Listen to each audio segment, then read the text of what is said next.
Bueno, buenas noches. Zuleima Ospina, como dijo Alejo. Vamos a empezar entonces con una oración.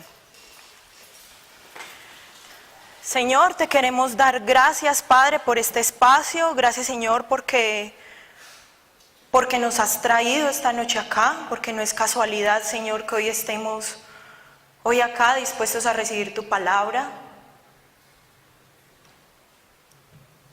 Yo te doy gracias, Señor, por nuestras vidas y te pido, Espíritu Santo, que estés hoy acá en medio de nosotros, que tú pongas un filtro a mis palabras, Señor, para que no sea nada diferente al mensaje que tú quieres transmitir, lo que se diga hoy.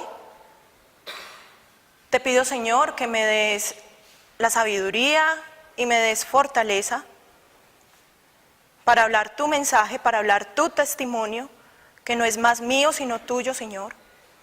Y te pido, Padre, que quede en la mente y en el corazón de las personas a las que tú quieras, Señor, tocar esta noche, que no pase de largo, que tus palabras, Señor, se hagan vida en las personas que hoy se encuentran acá y que cosas sobrenaturales pasen el día de hoy. Te lo pido, Señor, en el nombre de tu Hijo Jesucristo. Amén. Bueno, sí funciona. Bueno, muchas gracias. Bueno, entonces el tema que Dios nos pone en esta noche se llama nostalgia del pecado.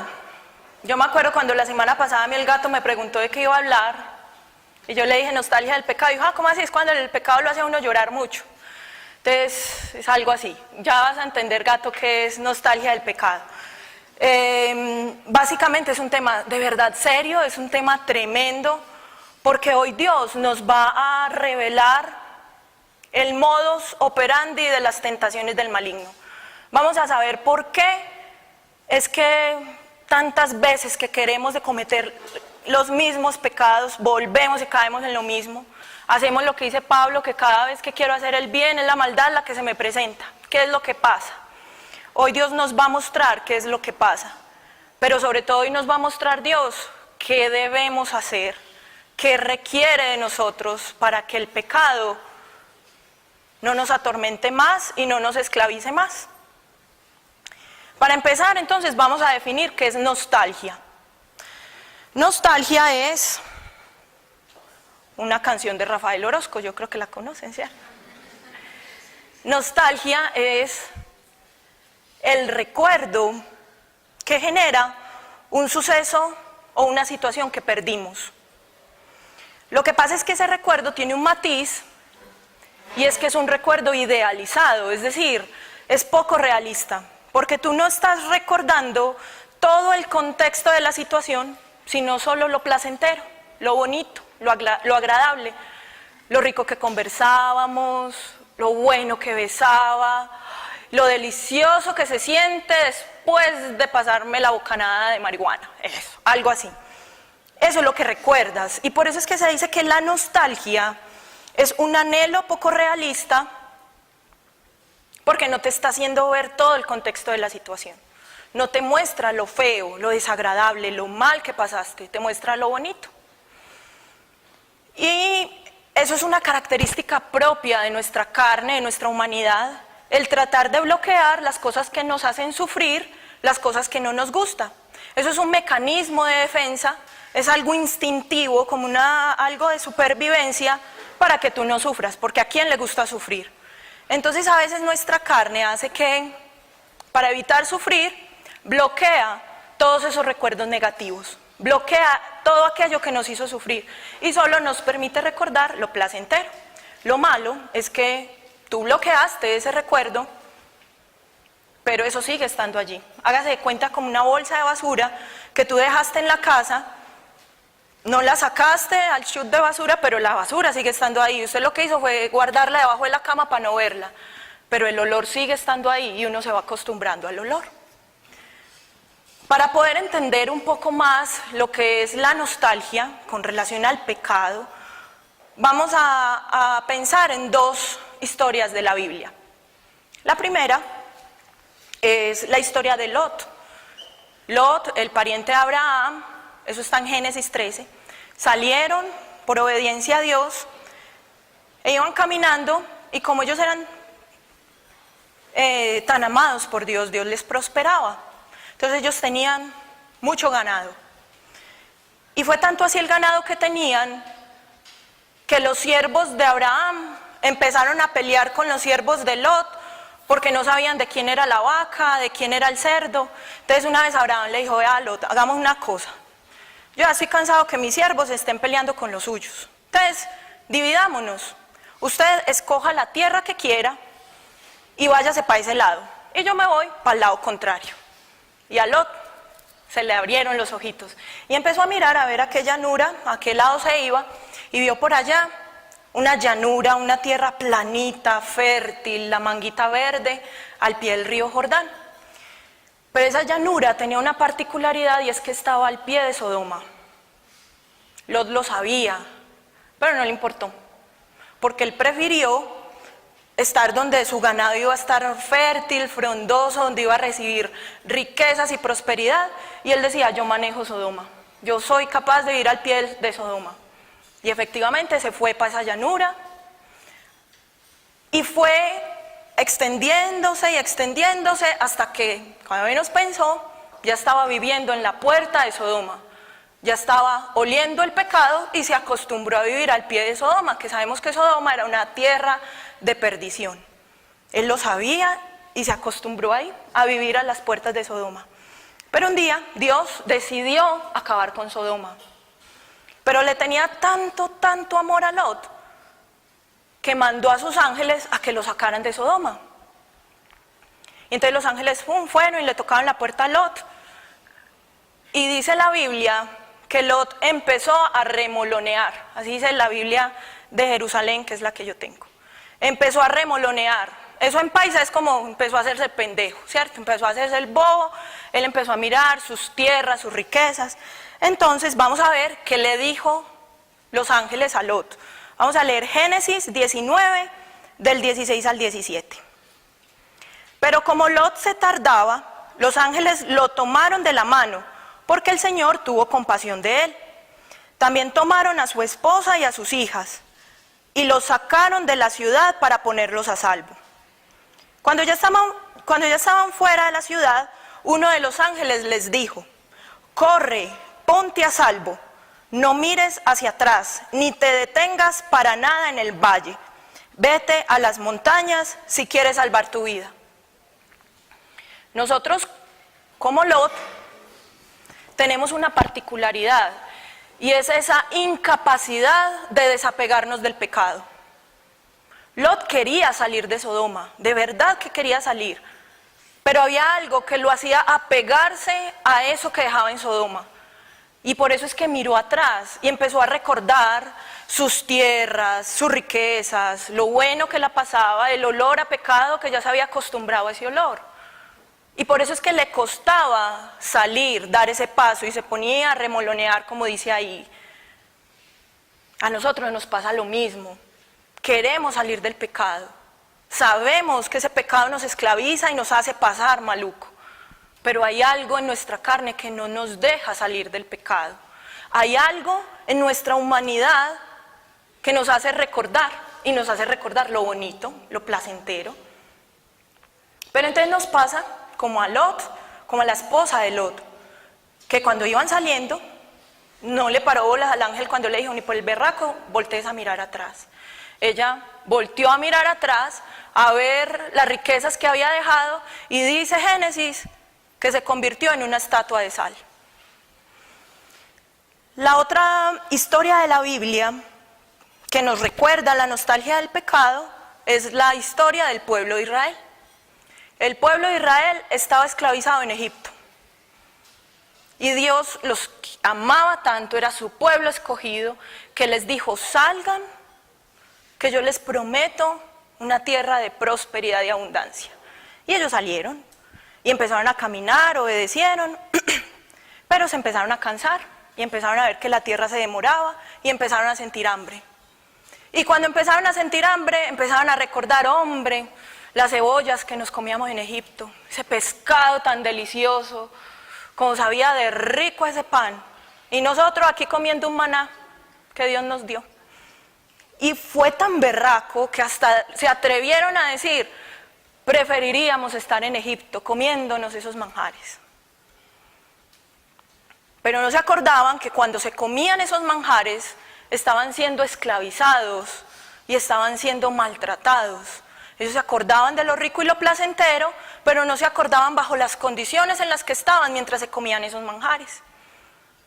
Yo no sé si a ustedes les ha pasado, cuántas veces hemos visto las bendiciones de Dios, hemos visto el maná de Dios todos los días al frente de nosotros, y aún así recordamos lo rico que lo pasábamos cuando estábamos en el pecado, y dejamos que el pecado nos tiente y nos seduzca.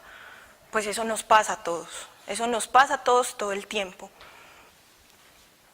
De hecho, cuando yo estaba preparando esta charla y estaba diciéndole a Dios que me instruyera respecto a qué decir pues esta noche, yo escuchaba que mi tía en la otra habitación escuchaba la novela, las novelas, porque escucha novelas todo el día.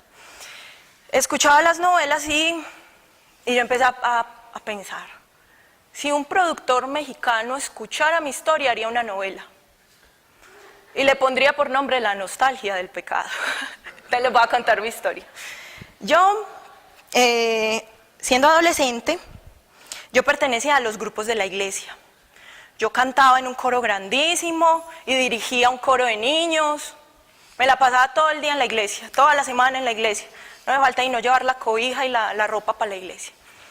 Algo parecido como Lot, que era obediente a Dios, fiel, él lo quería, lo amaba, y estaba ahí cumpliendo la ley de Dios. Pero pasó un día, como cuando tenía 17 años, que una amiga me invitó a Santa Fe de Antioquia. Santa Fe de Antioquia era para mí, como Lot, esa llanura al lado del Jordán. ¿Cierto? Divina, la vamos a pasar súper bueno, vamos a rumbear, qué rico, qué delicia, pero yo no veía que al lado de esa llanura, al lado de Santa Fe de Antioquia, estaba Sodoma. Estaba un ambiente de pecado, yo le veía lo rico. Y entonces pasó que yo me emborraché, mi amiga se emborrachó, los amigos, los hermanos de mi amiga se emborracharon, y estando borracha, y estando todos borrachos, el hermano de mi amiga abusó de mí. Tuvo relaciones sexuales conmigo sin mi consentimiento. Pero pasó algo tremendo y es que yo no percibía que había sido un abuso. Mi carne, o el demonio, me hizo sentir culpa y me hizo sentir que yo era la que había permitido eso. Y me hizo sentir que yo no valía nada. Aún mucho más grave, me hizo recordar que yo toda la vida había querido llegar virgen al matrimonio y que ya no se podía, que ya eso era lo que me tocaba vivir.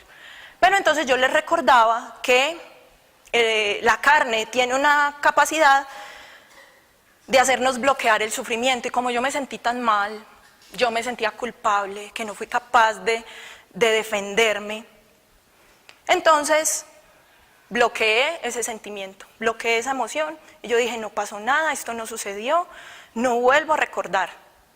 Y de verdad que cuando hay un sufrimiento tan grande, así mismo es la respuesta, buena o mala, lo que sea, pero así de radical es. Y yo no volví a recordar ese suceso. Para mí es como si eso no hubiese pasado, o al menos eso creía yo, porque esa situación seguía en mi vida. Era como esa basura que seguía oliendo maluco y yo simplemente la metía debajo de la cama.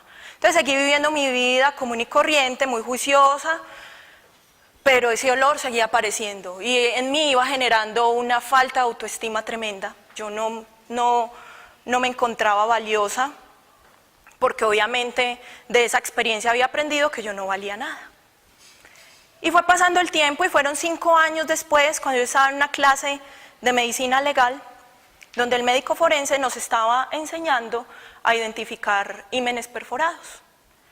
¿Cómo se veía un himen cuando una persona ha sido desflorada, es decir, ha perdido la virginidad? Y el demonio se aprovechó y me hizo dar curiosidad. Entonces yo llegué a mi casa, cogí un espejito, me metí al baño, me examiné y me di cuenta que mi himen estaba perforado. Entonces ahí me encontré de frente con la bolsa de basura, no había más que hacer, ya. No podía ni sacarla, ni botarla, ya me la encontré, ¿qué hago con eso? Esa era mi realidad, ya no había forma de ocultarlo. El tema es que yo les dije que humanamente en nuestra carne estamos incapacitados para sacar el pecado. Nosotros no sabemos qué hacer con el pecado. Sencillamente somos torpes para eso. Entonces yo no supe qué hacer con esa bolsa de basura. ¿Y qué hice? Me la eché encima. Me bañé en basura. Entonces yo dije, pues ya no soy virgen. Ya no tengo que cuidarme, a disfrutar del mundo y sus placeres. Para ese entonces yo ya estaba en la universidad, ya había graduado, ya estaba haciendo el rural, entonces vivía fuera de casa, tenía libertad y tenía plata. Entonces me la pasaba borracha todos los días,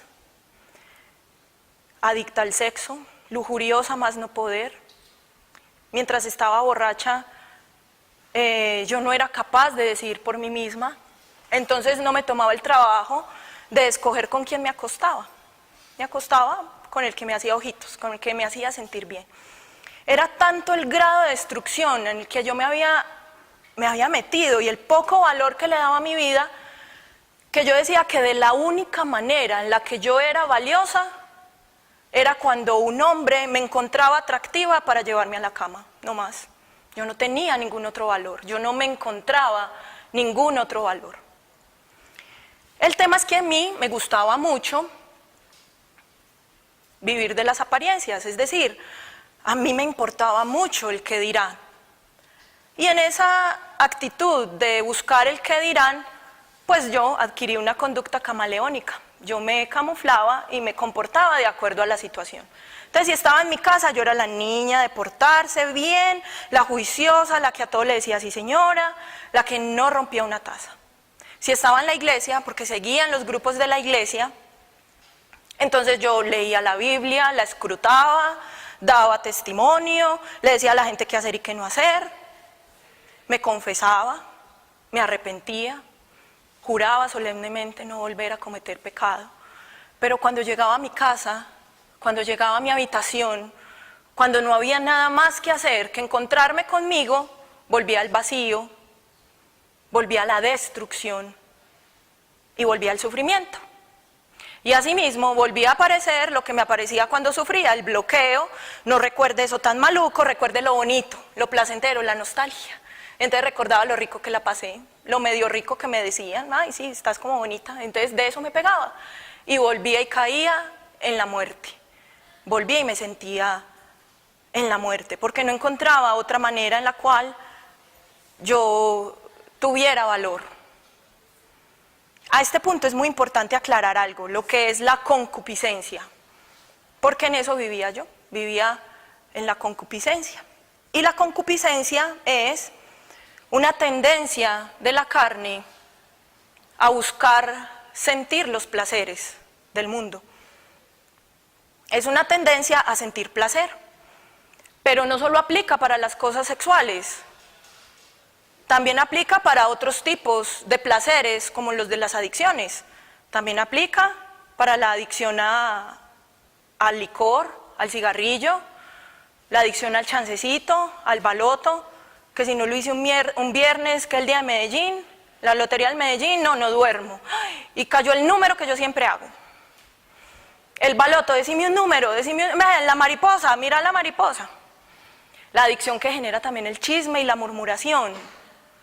Yo me acuerdo que el plan preferido de Andrea y yo era sentarnos en el Lleras, en una esquina de son cubano, nos pidamos un coctelito a rajar de todo el mundo que pasara. Entonces decíamos, esa tiene cara de zunga, esa fijo es fufa, vea, iba con un extranjero, no, fijo, vea, y tan bonita, y no, ¿le viste esos tacones? ¡Oh! Ese era el plan preferido de nosotras. Ahí la confesé. Qué pena. Bueno, después yo paso este trago. La concupiscencia la llevamos nosotros en nuestra carne como una consecuencia del pecado original, el pecado de Adán y de Eva en el Edén. Nosotros cargamos con esa concupiscencia. Y el tema es que el demonio conoce nuestro punto débil. Y lo conoce tanto que sabe por dónde atacar. Y a veces nosotros muchas veces con nuestras propias palabras le decimos al demonio, lance aquí el dardo, láncelo aquí. Cuando decimos, no, es que yo no he podido, yo soy muy perezosa, yo soy todo lo malo que soy. Esas son palabras que le damos al demonio para decir, ya sé por dónde atacarla. Porque el demonio conoce que tenemos esa tendencia a buscar el placer. Y él nos va a seducir con lo que más nos agrada, ¿cierto? Si yo soy lujuriosa, pues entonces a mí no me va a tentar con una lotería, ¿cierto? Si a mí no me gusta el trago, pues no me va a tentar con el licor. Te busca tentar con lo que sabe que es tu punto débil, que es tu tentación, que es lo que te genera placer. El pecado se viste de placer para seducirte. Pero la buena noticia, porque no todo es malo, la buena noticia es que estamos en el equipo ganador. La buena noticia es que ni siquiera tuvimos que sudar la camiseta para ganar. Alguien ya la sudó por nosotros. Y vamos a leer, para explicar esto, vamos a leer 1 de Pedro 4, del 1 al 2. Por eso, así como Cristo sufrió en su cuerpo, adopten también ustedes igual disposición. Pues el que ha sufrido en el cuerpo ha roto con el pecado, para vivir el resto de su vida conforme a la voluntad de Dios y no conforme a los deseos humanos. Dios conoce, Dios sabe que es nuestra carne la que nos lleva a pecar. Y Dios no nos quiere esclavos del pecado. Dios nos ama tanto que nos quiso liberar. Y para liberarnos, Él se hizo carne. Y Él sufrió en la carne. Y Él padeció en la carne. Y Él murió en la carne. Y así fue como nosotros nos unimos a Jesús en esa muerte. Es decir, Jesús, en representación de nosotros, murió en una cruz para que nosotros tuviéramos vida eterna. Esto es una cosa tremenda. Esto es lo que hoy nos hace entender cuál es la solución o qué pasa con el pecado. Cada vez que nosotros reconocemos que Jesús murió en una cruz y que con esa muerte nos dio a nosotros vida eterna, ya nosotros vamos entendiendo que el pecado definitivamente no tiene dominio sobre nosotros. Ya vamos entendiendo que con esa muerte pasa lo que decía Pedro. Pedro decía, para vivir el resto de su vida conforme a la voluntad de Dios y no conforme a los deseos humanos. Con la muerte de Jesús nosotros ya no vivimos más conforme a los deseos humanos, vivimos conforme a la voluntad de Dios. Y es precisamente el Espíritu Santo el que genera en nosotros ese deseo por vivir conforme a la voluntad de Dios. El Espíritu Santo se posa en nosotros y nos da un deseo por lo bueno, por lo agradable, por agradarle a Dios. Cuando nosotros nos bautizamos, nos explicaba Pablo que morimos a nuestro viejo hombre cuando nos sumergen. Y en esa muerte, pues nosotros nos quedamos sumergidos, ¿cierto? Hay un renacimiento. O sea, morimos al viejo hombre para recibir el hombre nuevo, para recibir la vida eterna. Y el Espíritu Santo llega sobre nosotros para darnos ese deseo de agradarle a Dios. Pues eso fue lo que a mí me pasó. Yo ya estaba tan cansada de buscar soluciones para llenar mis vacíos en las cosas del mundo, conociendo del coaching, de la programación neurolingüística que me sirvió mucho y me acercó a Dios, pero hubo un detalle, y es que en el coaching y en la programación neurolingüística le dicen que uno es el que consigue las cosas, tú proyectas. Yo estaba cansada de leer Robert Kiyosaki, Padre Rico, Padre Pobre, El Secreto, entonces proyecta tu vida y ve hacia ellos. Ya me los sabía de memoria y los practicaba, pero seguían mis mismos vacíos. ¿Qué pasaba? Que me estaba fundamentando en mí, y yo que soy carne. No estaba centrando ese coaching en el que verdaderamente lo creo, que es Dios. La Biblia es un tratado de coaching. La Biblia es un tratado de programación neurolingüística. Lo que pasa es que nosotros, o el mundo, trató de tergiversar el autor. Y se le pasó la historia para mí, ¿cierto? Yo soy capaz. Pero cuando uno entiende que no soy yo, sino que es Dios, todo cobra sentido. Entonces yo estaba buscando pues cómo llenar esos vacíos, y en medio de eso Dios comenzó a cumplir su propósito en mi vida. Dios me sacó del recreo, dijo no más, ya no más en recreo. Entonces para ese tiempo yo asistía a un retiro espiritual de jóvenes, porque todavía soy joven, a un retiro espiritual de jóvenes, y en ese momento el Espíritu Santo puso en mí el deseo de agradarle a Dios. Y yo llegué tan llena del Espíritu Santo y tan deseosa de hacer su voluntad, que de inmediato llamé a mi amante de turno y le dije, ¿sabes qué? Conocí a alguien, inicié una relación con él y ya no quiero nada más contigo. No le dije que con quien había iniciado mi relación era con Jesús, pero sí le dejé clarísimo que con él no más. Y entonces comencé juiciosa, me di cuenta que valía la pena agradarle a Dios, que valía la pena de verdad reconocer que Jesús era el único que a mí me podía sacar de esa muerte, y que mis vacíos tenían el tamaño justo del amor de Jesús, que no había nada más diferente que Jesús para llenarme esos vacíos. Y decidí renunciar al pecado, que era el que me esclavizaba, para vivir una vida junto a Dios. Los seres humanos, por el hecho de reconocernos hijos de Dios, tenemos la autoridad de romper las cadenas que generan el pecado en nuestras vidas. Para romper esas cadenas hay que hacer dos pasos. El primero, conocer esas cadenas y conocer el pecado que genera esas cadenas en nosotros. Y lo segundo es reconocer que en nuestras fuerzas es imposible, que nosotros a mano limpia no somos capaces de romper esas cadenas que genera el pecado. Tan sencillo porque cada vez el pecado ha estado tanto tiempo en nuestra vida, que cada vez que ha estado y cada vez que nosotros le hemos permitido entrar, el pecado se va haciendo más fuerte y esas cadenas se van haciendo más gruesas y más largas, y definitivamente a mano limpia no somos capaces de romperlas. Necesitamos una herramienta, y esa herramienta es la oración. La perseverancia en la oración hace que cada vez recibamos más de Dios y seamos menos nosotros. Es decir, cada vez que oramos, reconocemos que nosotros somos impotentes, reconocemos que necesitamos un Salvador, porque nosotros no nos podemos salvar. Y entonces dejamos de luchar en nuestras fuerzas y empezamos a permitirle a Dios que Él gane esa batalla con nosotros, por nosotros. Pues, ¿qué creen? Yo no hice eso. Yo no fui perseverante en la oración, yo no traté de mantener esa relación que quería con Jesús y me enfrié.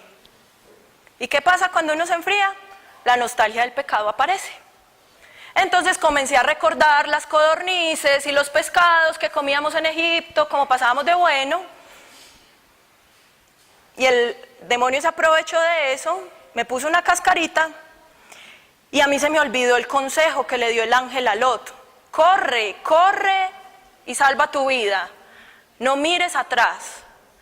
Pues yo no corrí, yo me creí fuertecita, miré atrás, recordé cómo la pasábamos de bueno, cómo besaba de rico, lo bonito que me hablaba, y volví a caer en fornicación. Pero allí pasó algo diferente. Me sentí más prostituta que nunca. Ese día yo me sentí mendigando amor, la cosa más impresionante. Me sentí sucia, horrible. Pero ese día yo entendí que definitivamente, pues yo no. El Espíritu Santo me habló ese día y me dijo, ¿sí ves?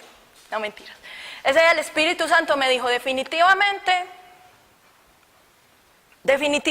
yo no puedo vivir como viven las demás mujeres en el mundo. Yo sentí que ese día tenía que tomar una decisión. O seguía viviendo lo que estaba viviendo, seguía esa misma vida, que no era vida, eso era muerte, a mí me llevaba a la muerte, o me rendía a la voluntad de Dios y dejaba que Él transformara mi vida. ¿Y qué creen que hice? Ese día no, unos días después, empecé a meditar en Dios, empecé a imaginarme que estaba hablando con Jesús, Y le dije, ¿sabes qué? Estoy mamada de mendigar el amor en el mundo. Estoy mamada de la vida que estoy llevando. ¿Sabes qué? Me rindo a ti. Ya, yo voy a dejar de buscar afectos en el mundo, voy a dejar de buscar el amor en el mundo y voy a dejar que tú me enamores. Yo nunca me he enamorado. Voy a dejar que tú me enamores. Y ese día escuché a Jesús por primera vez. En medio de esa meditación escuchaba que Jesús me decía que me daba una segunda oportunidad para vivir esa primera vez que yo siempre había soñado, para poder tener esa relación como siempre lo había soñado, que Él me daba una segunda oportunidad, que no la desperdiciara. Ese día me llené de tanta esperanza y tanto gozo que a mí no me quedó duda que era la voz de Jesús la que yo escuchaba. Eso que sentí en mi corazón, yo nunca en la vida lo había sentido, y era solo la primera parte. A partir de ese momento, cosas sobrenaturales empezaron a pasar en mi vida. Cosas sobrenaturales como que de verdad Dios me enamoró. Dios me coqueteaba todos los días. En mi oficina me llegaban chocolatinas y yo no sabía quién las ponía. Me llegaban ramos de flores, me llegaban regalos de personas que yo no sabía. En la vida me habían dado un regalo. Me llegaban regalos. Hasta serenata me dieron. Y yo en todo vi la mano de Dios, en todo. Y yo, de verdad, muchachos, yo nunca me había enamorado, pero sí había escuchado que la gente decía, ay, es que se sienten las maripositas en el estómago. Yo sentía las maripositas en el estómago, todavía las siento. Dios me enamoraba todos los días. Yo escuchaba una canción y yo decía, ay, para Dios. Y escuchaba esa canción y se la dedicaba a Dios y sentía que Dios me la dedicaba a mí. Yo no veía la hora de llegar a mi habitación para empezar a hablar con Dios y decirle cuánto amor sentía por Él. Y todavía me siento enamorada de Dios. Y todavía Dios me enamora. No pasa un día sin que Dios me demuestre en las nubes, en el arco iris, en la naturaleza, que Dios me demuestre que me ama. Y yo no quiero dejar de vivir eso, porque me siento plena, me siento feliz. A mí ya hasta se me olvidó que quería un esposo. Dios para mí es mi esposo. Dios para mí es mi primer amor.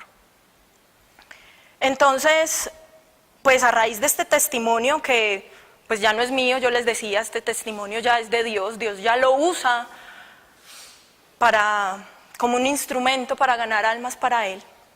A raíz de todo esto que les he contado, ¿cómo hace uno para romper con la nostalgia del pecado? Vamos a recapitular un momento. Entonces vamos a decir que la nostalgia es ese recuerdo de las cosas placenteras que vivimos durante el pecado, ¿cierto?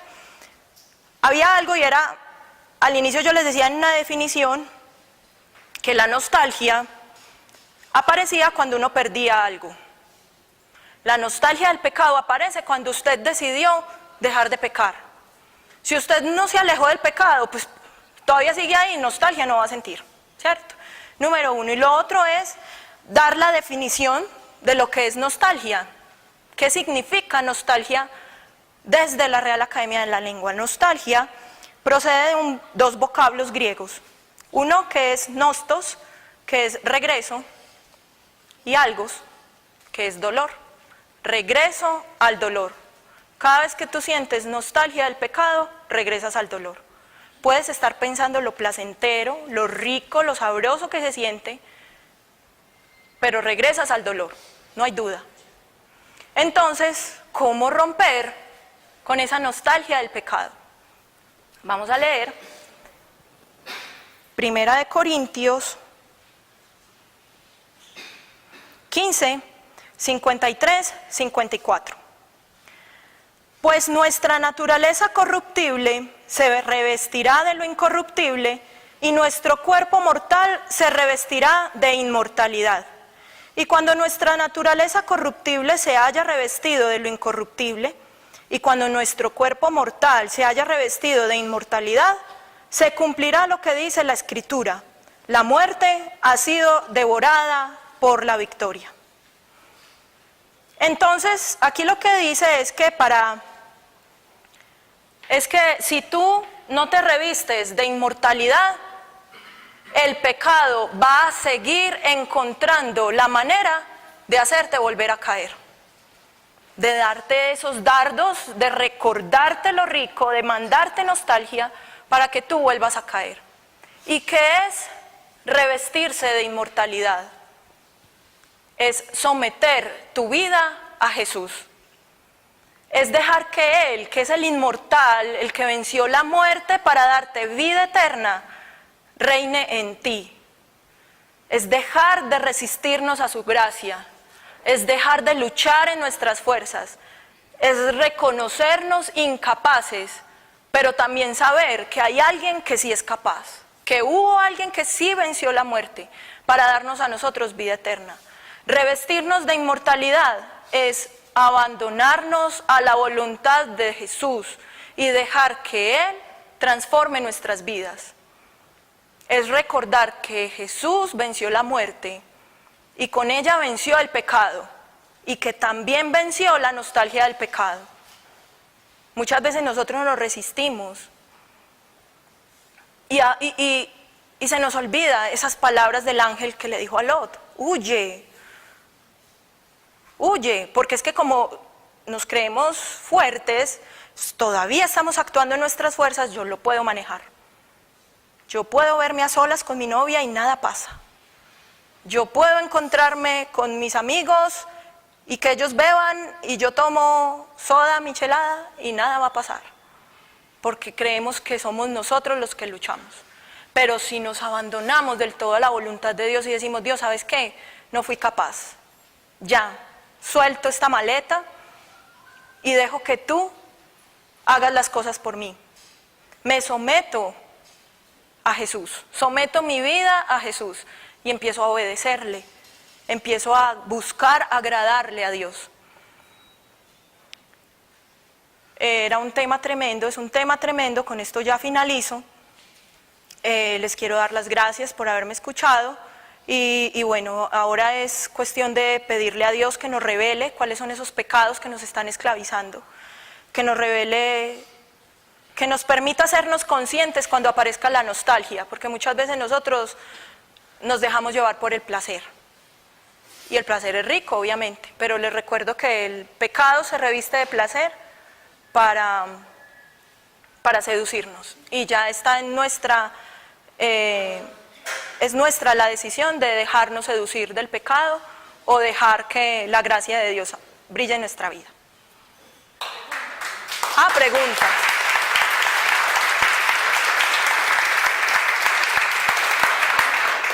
Sí, preguntas. Preguntas, comentarios, testimonios, cosas parecidas. Aprovechemos estos 10 minutos. ¿Y cuánto llevas en Explema en este caminar? Un año. Un año y un mes. Un año y un mes. Un año y un mes. Para que vean que no es de tiempo. Porque parecen palabras fáciles. Es de disposición, es de cercanía. Es de cercanía con Dios. Y lo hablamos en esta charla, no es de hijos especiales para Dios. Es hijos cercanos a Dios. Es de estar tan enamorados que queremos que otros se enamoren como nosotros. Y eso es lo que a mí me recuerda a lo que yo siempre he dicho desde que estoy con Dios. Al que mucho se le perdona, mucho amor muestra. Eso dijo María Magdalena. Al que mucho se le perdona, mucho amor muestra. Y yo me sentí tan transformada y recibí tanto de Dios que yo cada día me enamoro más de Dios. Y yo creo que no me falta sino que me salgan corazoncitos por los ojos. Bueno.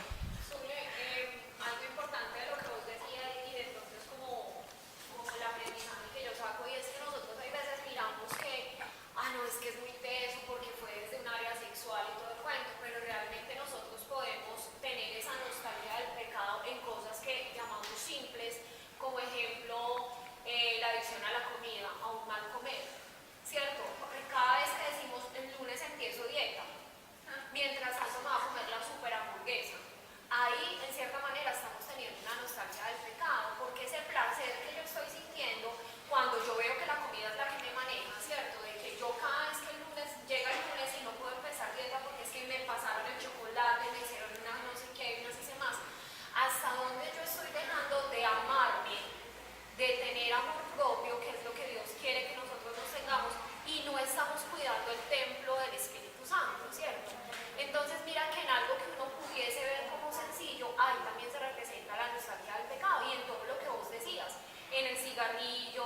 la pornografía, en X cantidad de cosas que cada vez me recuerda más, es que, y hay algo importantísimo, es que yo no voy a recordar, pero es que este man no me volvió a llamar después de no sé qué, no.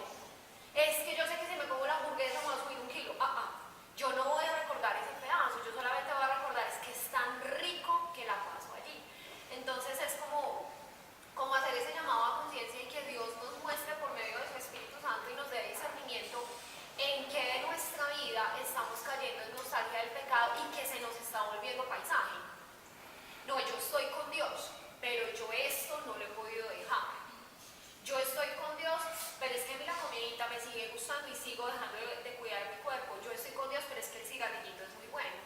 Para que Dios nos muestre qué es a lo que estamos apegados, porque de pronto estamos buscando compañía, amor y un montón de cosas que Dios perfectamente las puede suplir. Entonces, cuando yo intento llenar un vacío por medio de un pecado, Dios es el que le corresponde estar ahí y le estamos también quitando su primer lugar. Y yo me acuerdo una cosa que vos una vez me preguntaste, y sería bueno que cada uno se pregunte hoy, si tú fueras demonio, ¿con qué te tentarías? Si te preguntaran, ¿con qué te tentaría el demonio? ¿Tú qué responderías? Y esa es una manera importante de tú darte cuenta qué es lo que te está esclavizando en este momento. Alejo. Lo que vos decías es muy importante, y es que no hay otro camino para dejar esa nostalgia que poniendo la mirada en el amor de Dios.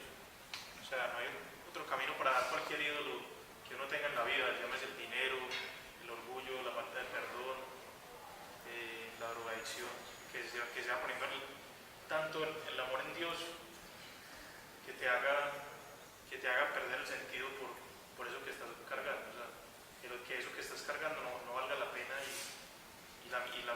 si obedecer pues como sus mandamientos por amor. Y lo que vos decís es muy importante, que eso solo se logra, primero que todo, o sea, en 2 pasos. Uno es huyendo, no, como dice Mateo, que si tuvo ocasión de pecado, es preferible que te lo saque.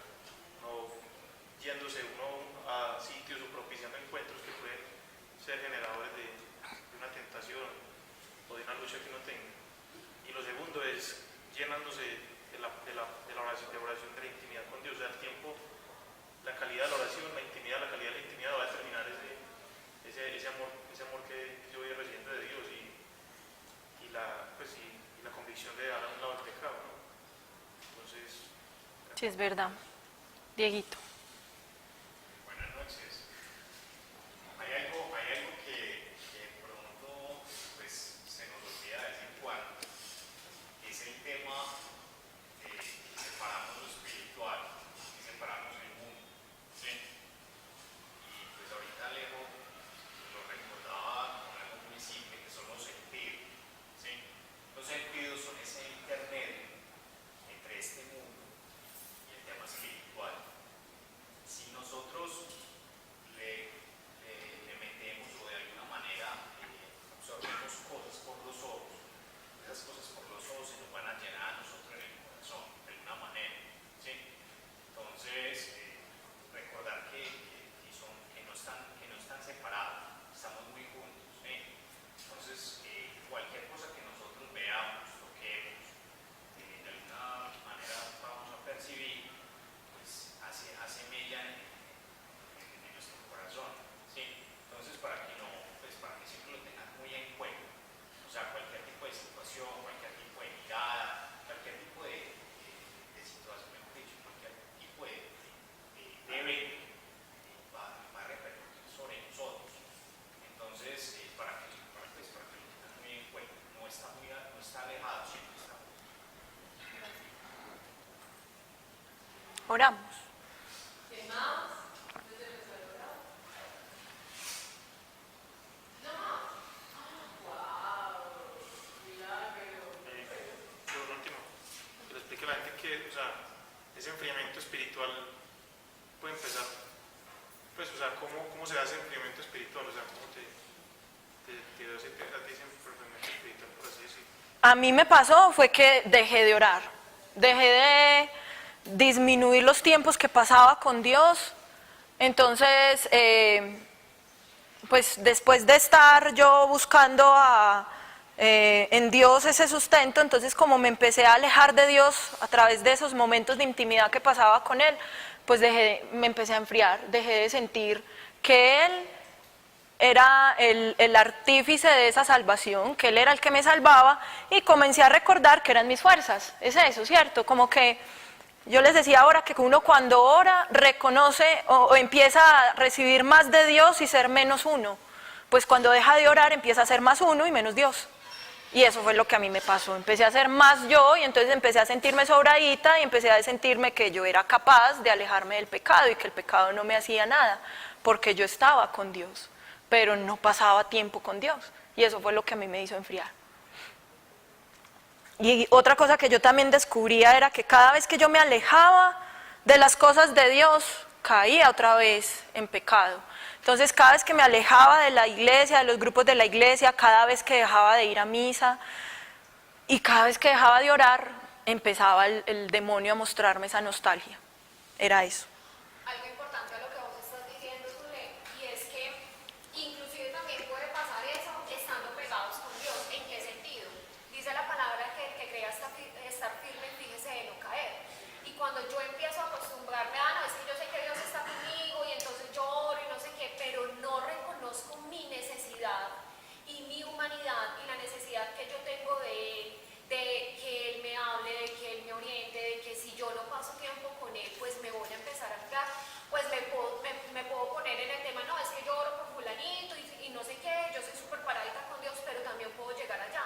Cuando me empiezo a acostumbrar y no lo veo a Él como una necesidad y como el número uno, entonces es tener un equilibrio de no enfriarme, dejar de orar y pasar tiempo con Él, y también no acostumbrarme a su presencia, porque el hecho de acostumbrarme a su presencia hace que no lo ponga como mi necesidad diaria, No conformarse. de conocerlo más. Exacto. Andrés, ¿qué? De hecho, referente a lo que dice André, el apóstol Pablo en la Biblia nos enseñaba que a veces Dios permite que haya como un aguijón en la carne, que es como una debilidad que tenemos que nos hace aferrarnos a Dios y reconocer que sin Dios no vamos a ganar la victoria sobre algo. Entonces, Dios es aprender a conocernos tanto a nosotros mismos, y eso lo hace el Espíritu Santo, de saber, ve, yo sé que en este aspecto de mi vida, yo todos los días me tengo que aferrar a Dios porque yo sola la cago, porque yo sola no soy capaz. Y finalmente, Dios que nos dice que te baste mi gracia. A Dios le gusta, y sobre todo en algunas personas necesita que nosotros tengamos como esa área en nuestra vida donde nos estamos tan débiles que sepamos que nosotros en nuestras propias fuerzas no somos capaces, y que viene Dios a fortalecer esa debilidad, y que nosotros podemos decir, ve, es que yo no fui Dios, porque es que yo la hubiera pagado, fue Dios. Entonces es esa manera, es reconocernos todos los días, no creernos sobraditos porque llevamos un año, 2 años, porque hemos pasado tentaciones y no ha pasado nada, sino de verdad reconocer esa necesidad de Dios todos los días. Muchas gracias. Con mucho gusto. ¿Usted? Antes de orar, para que